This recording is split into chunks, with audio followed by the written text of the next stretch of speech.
નમસ્કાર મિત્રો, સ્વાગત છે તમામ દોસ્તોનું એક ખૂબ અગત્યના સમાચાર અને એક નવી અપડેટ આવી છે ખાસ કરીને રેશન કાર્ડ ધારકો માટે. મિત્રો, આપણા વિડીયો રેગ્યુલર જોતા હોય તો ખાસ આપણે થોડા દિવસ પહેલા એક વિડીયો બનાવ્યો હતો જે આજે ગુજરાતની અંદર અને ખાસ કરીને મિત્રો ગુજરાતની અંદર કયા જિલ્લાની અંદર આ યોજના છે તે લોન્ચ થવા જઈ રહી છે તેનું નામ છે મિત્રો હવે અનાજના એટીએમ માંથી રેશન કાર્ડ નંબર નાખો એટલે ઘઉં ચોખા નીકળશે. દોસ્તો, આપણે વાત કરતા હતા બહારના રાજ્યની અંદર છે, પરંતુ આજે આપણા ઘર આંગણે આવી શક્યું છે. તો દોસ્તો, ગુજરાતની અંદર ક્યાં આવ્યું છે અને કઈ રીતે આનો ઉપયોગ થવાનો છે, શું રાશન કાર્ડની અંદર મળતું અનાજ બંધ થઈ જશે કે આ તમામ પ્રશ્નોનું સોલ્યુશન દોસ્તો આજે આપણે આ વિડીયોની અંદર મેળવવાના છે. તો ખાસ વિડીયો પૂરો જોવા માટે વિનંતી છે. વિડીયો પસંદ આવે તો વિડીયોને એક મિત્રો લાઈક કરી દેજો. ચેનલમાં નવા મિત્રો જોડાણા હોય તો સબસ્ક્રાઇબ કરી દેજો. ખાસ દોસ્તો, જોવાના છે આજે આપણે એટીએમ મશીન મિત્રો લોન્ચ થવા જઈ રહ્યું છે આગામી ટૂંક જ દિવસની અંદર, અને એ પણ મિત્રો ગુજરાતની અંદર, અને ગુજરાતનો ખૂબ જાણીતો જિલ્લો. આપણે કાલે વાત કરી હતી કે સૌથી વધારે રેશન કાર્ડ કયા જિલ્લાની અંદર બંધ થયા છે, તો એ બંધ થયેલા રેશન કાર્ડ છે તે જિલ્લાની અંદર જ મિત્રો આ એટીએમ મશીન આવી રહ્યું છે, અનાજ એટીએમ મશીન. સોરી દોસ્તો, થોડી મિસ્ટેક હતી. તો રાજ્યનું સૌપ્રથમ અનાજનું એટીએમ દોસ્તો આપણા ભાવનગર જિલ્લાની અંદર 17 સપ્ટેમ્બર થી શરૂ થવા જઈ રહ્યું છે. ક્યાં તો કે ગુજરાતની અંદર, અને એ પણ ભાવનગર જિલ્લાની અંદર. આ આવનારી 17 તારીખ દોસ્તો, આજે તારીખ થઈ છે 14, 2-3 દિવસની અંદર ભાવનગરની અંદર આ એટીએમ મશીન શરૂ થવા જઈ રહ્યું છે. તો કઈ રીતે તેનો ઉપયોગ થશે, શું છે આખી ઇન્ફોર્મેશન જાણો વિડીયોની અંદર. રાજ્યનું સૌપ્રથમ અનાજનું એટીએમ ભાવનગરમાં 17 સપ્ટેમ્બર થી શરૂ થવા જઈ રહ્યું છે. જ્યારે આપણે વાત કરીએ તો આર્થિક રીતે પછાત વર્ગના લોકો માટે સરકારે વિના મૂલ્યે અનાજ સહિતની પરથી મેળવી સુવિધાઓ ઉપલબ્ધ કરતી, પરંતુ દેશભરમાં રેશન શોપ પર ઓછું અનાજ મળતું, લાંબો સમય સુધી લાઈનમાં ઊભું રહેવું પડતું અને અનાજ ખૂટી જવા જેવી સમસ્યાઓ પડતી હતી. હાલ તે ગ્રાહકોને હેરાન થઈ રહ્યા હતા. ત્યારે સમગ્ર ગુજરાતમાં રાજ્યના સૌ પ્રથમ મિત્રો ભાવનગરમાં આગામી 17મી સપ્ટેમ્બર થી ગ્રેયન એટીએમ મશીન શરૂ થઈ રહ્યું છે, જેમાં ગ્રાહકોને પોતાના અનુકૂળ સમયે એટીએમ માંથી અનાજનો જથ્થો મળી રહેશે. દોસ્તો, અત્યાર સુધી આપણે એટીએમ મશીન માંથી આપણે પૈસા કાઢતા હતા, પરંતુ હવે આપણા ભાવનગરની અંદર મિત્રો આવું એટીએમ આવ્યું છે જેનો ઉપયોગ કઈ રીતે કરવો તે હું પણ તમને શીખવાડવાનો છું. તો દોસ્તો, ખાસ વિડીયોમાં આખો જોવા માટે મંડ્યા રહેજો. રેશન શોપ ડીલરોની મનમાની અને ગેરરીતિને કારણે ગરીબ લોકો વધુ હેરાન થઈ રહ્યા છે. તેના ઉકેલ સ્વરૂપે સરકાર દ્વારા બેંકના એટીએમ જેમ અનાજનું એટીએમ પણ શરૂ કરવાનું વિચાર્યું હતું.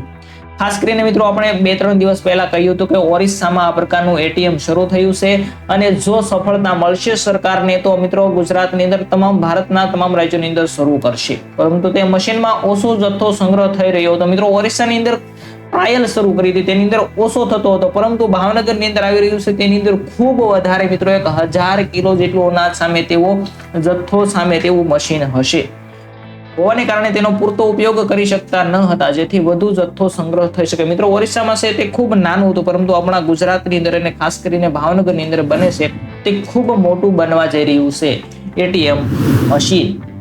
તો વધુ લોકોને લાભ લઈ શકે તેમ ન હતો. તે રીતે પરિયોજન સાથે ગ્રાહક સુરક્ષા, ખાદ્ય અને અનાજ વિતરણના કેન્દ્રીય રાજ્યમંત્રી નીમુબેન બાંભણિયા, દોસ્તો આપણા ભાવનગર જિલ્લાના નીમુબેન બાંભણિયાએ પોતાના મત વિસ્તારમાં જ ગુજરાતનું પ્રથમ ગ્રેયન એટીએમ ભાવનગરમાં શરૂ કરવાનો પ્રસ્તાવ મૂક્યો હતો, અને ભાવનગર શહેરના આર્થિક અને સામાજિક રીતે પછાત વિસ્તાર કરસલિયાપરામાં શરૂ કરવાનો નિર્ણય થયો છે. દોસ્તો, સંપૂર્ણ માહિતી આ તમને મળી રહી છે. ક્યાંથી, કોને શરૂ કરાવ્યું હતું કે નીમુબેન બામણિયા દોસ્તો આપણા ભાવનગર જિલ્લાની જે સીટ જીતાશે તેને સંસદની અંદર વાત કરી હતી કે મારો જે મત વિસ્તાર છે ત્યાં સૌપ્રથમ આવું મશીન આવવું જોઈએ. તો મિત્રો, આ તેમનો પ્રયત્ન અહીંયા સફળ રહ્યો છે. તો ભાવનગર જિલ્લાના જેમનો વિસ્તાર છે કરસલિયાપરાની અંદર, તે વિસ્તારની અંદર સૌપ્રથમ આ મશીન આવવા જઈ રહ્યું છે. દોસ્તો, ક્યારે 17 સપ્ટેમ્બરના રોજ. ખાસ કરીને આપણે વાત કરીએ તો કે અનાજ એટીએમ શરૂ થશે, જેની અંદર કેટલા તો કે 1000 કિલો ઘઉં અને 1000 કિલો ચોખા એક સાથે સંગ્રહ થઈ શકશે. મિત્રો, ખૂબ મોટું 1000 કિલો ઘઉં અને 1000 કિલો ચોખા છે સંગ્રહ થઈ શકશે. આટલું જ નહીં, પરંતુ ત્યાં ગોડાઉનની પણ સુવિધા ઊભી કરવામાં આવશે, જ્યાં 4 થી 5000 કિલો અનાજનો જથ્થો સંગ્રહ કરવામાં આવશે. અને આ એટીએમ માંથી રાજ્યના કોઈ પણ રેશન કાર્ડ ધારક જે અનાજનો જથ્થો મળવા પાત્ર છે તે પ્રમાણે એટીએમ માંથી લઈ શકશે. દોસ્તો, જો કોઈ આપણે વાત કરીએ તો કોઈ એવો મિત્ર છે અથવા તો કોઈ રેશન કાર્ડ ધારક છે તે ભાવનગર જિલ્લાનો નથી અને કોઈ બીજા જિલ્લાનો છે તો તેમને અનાજ જોઈતું હોય તે ભાવનગર જિલ્લાની અંદર મજૂરી કરતો હોય તો તેમને અનાજ જોઈતું હોય તો દોસ્તો તેમને રેશન કાર્ડ નંબર લઈ જવાનો છે. કઈ રીતે આમાં અનાજ કાઢવું તે હું તમને વિડીયોના અંતની અંદર શીખવાડવાનું છે. તો ખાસ દોસ્તો વિડીયો પૂરો જોવા માટે વિનંતી છે. વિડીયો પસંદ આવે તો વિડીયોને લાઈક, શેર અને સબસ્ક્રાઇબ પણ કરતા રહેજો. આગળ જોઈએ આપણે કેટલું 1000 કિલો ઘઉં અને 1000 કિલો ચોખા સામવાના છે. સાથે સાથે ત્યાં સંગ્રહ એટલે ગોડાઉનની પણ વ્યવસ્થા કરવામાં આવશે. જથ્થો ઓછો આપી બરોબર સગવડે કરી દેતા દુકાનદારોની ગેરરીતિ પર મિત્રો બ્રેક લાગશે. થોડી ગેરરીતિ થતી હતી તેની અંદર બ્રેક લાગી શકે છે તેવી શક્યતાઓ આ મશીન દ્વારા વ્યક્ત કરાય છે. ત્યાર પછી દોસ્તો આપણે જોઈએ તો કે શું છે આ ગ્રેઇન એટીએમ મશીનનું કામ, કઈ રીતે મિત્રો કાર્ય કરશે આ મશીન. તો ગ્રેઇન એટીએમ સ્વયં સંચાલિત મશીન છે, પોતાની રીતે ચાલે છે, જે બેંકના એટીએમની જેમ કામ કરે છે. યુનાઇટેડ નેશન્સના વર્લ્ડ ફૂડ પ્રોગ્રામ હેઠળ સ્થાપવામાં આવેલ આ મશીનને automatic multi commodity grain dispatching machine કહેવામાં આવે છે. આ મશીનથી અનાજમાં ગડબડી થવાની શક્યતા પણ રહેતી નથી. મિત્રો આની અંદર કોઈ પણ પ્રકારની ગેરરીતિ પણ થતી નથી અને આ એક પોતાની રીતે ચાલતું મશીન છે. કોના દ્વારા તેની સ્થાપના કરવામાં આવી છે તો કે યુનાઇટેડ નેશન્સના વર્લ્ડ ફૂડ પ્રોગ્રામ હેઠળ તેમની સ્થાપના કરવામાં આવેલી છે. તો આ મશીનની કામગીરી શું રહેશે, કઈ રીતે મિત્રો કાર્ય કરશે જોઈએ તો ગ્રેઇન એટીએમમાં કેવી રીતે નીકળશે અનાજ.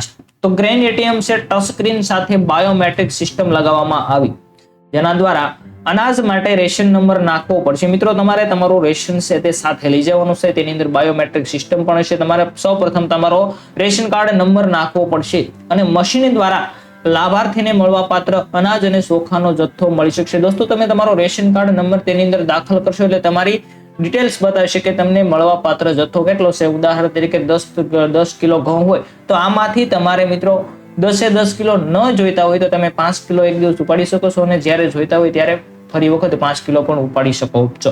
લાભાર્થી મળી રહેશે અને તેમાં પણ મળવાપાત્ર જથ્થો પૈકી લાભાર્થીઓ પૈકી જથ્થો જોઈતો હોય તેટલો પણ મેળવી શકશો. દોસ્તો તો અહીંયા તમે રેશન કાર્ડની અંદર જે કોઈ વ્યક્તિના નામ હોય તે વ્યક્તિ જઈ અને તમારો રેશન કાર્ડ નંબર તેની અંદર એન્ટર કરશે.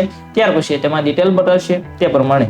અને ખાસ એક રેશન કાર્ડ ધારકોને મિત્રો સૂચના છે કે જે મિત્રોએ કેવાયસી હજુ સુધી નથી કરાવ્યા તે ખાસ કેવાયસી કરાવી નાખે, અન્યથા તમારા રેશન કાર્ડ બંધ થઈ જશે. કેમ કે હવે મિત્રો આવી નવી સુવિધા છે તે આવી રહી છે. તમામ સુવિધા ઓનલાઈન થવા જઈ રહી છે. હવે રેશન શોપની અંદરથી વધારે મિત્રો રાશન ન મળવાને અહીંયા મિત્રો તમને એટીએમ જેવા મશીન મૂકવામાં આવશે ત્યાંથી મળશે. જો મિત્રો ગુજરાતની અંદર આ ભાવનગરની અંદર સૌપ્રથમ પહેલ કરવામાં આવી છે. અહીંયા જો સફળતા મળશે તો આખા ગુજરાતની અંદર તમામ જિલ્લાઓની અંદર ત્યાર પછી મિત્રો ગામડાઓની અંદર પણ આવા મશીન મૂકવામાં આવશે. આ સૌપ્રથમ ટ્રાયલ મશીન છે દોસ્તો. જો સફળતા મળશે ભાવનગરની અંદર તો આવા આખા ગુજરાતની અંદર તથા આખા ભારતની અંદર મૂકવામાં આવશે. અને ખાસ મિત્રો જો કેવાયસી ન કરાવી તો કેવાયસી કરાવી લેજો, અન્યથા તમારા રેશન કાર્ડ છે તે હાલ બંધ પણ થવા લાગ્યા છે.